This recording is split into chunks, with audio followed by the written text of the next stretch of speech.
Pansamantalang magpapahinga muna ang tambalang Kim Pao ni Kim Chiu at Paolo Avellino na ikinalungkot na ilang fans na nasanay nang makitang kanilang matamis at nakakakilig na tambalan sa mga proyekto at guest appearances.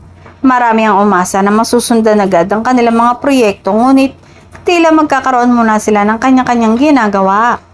Sa halip, si Paolo ay makakatambal muna sa isang pelikula ang award-winning actress na si Nadine Lustre. Ang tambalan nilang dalawa ay agad ding naging usap-usapan online dahil parehong kilala ang dalawa sa husay sa pag-arte at kakaibang chemistry sa screen. Kasalukuyan ng nasa Paris, France, sina Paolo at Nadine para sa naturang proyekto. Excited ang ilang fans na makita kung ano magiging resulta ng kanilang pelikula, lalo na't sa isa sa pinakaromantikong lungsod sa mundo ito, kinukunan. Nagbahagi pa si Paolo ng update sa kanyang social media habang nagja-jogging. Sa caption niya ay pabiro niyang sinabi, "Running past like I'm chasing the last pain. It was an uphill challenge, changing my route next time." Na agad namang kinaliwan ng netizens.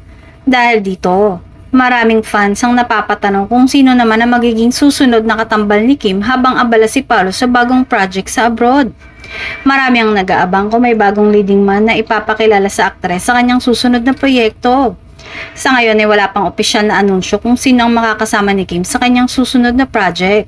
Gayunpaman, nananatiling umaasa ang fans na babalik din ang tambalang Kim Pao sa tamang panahon.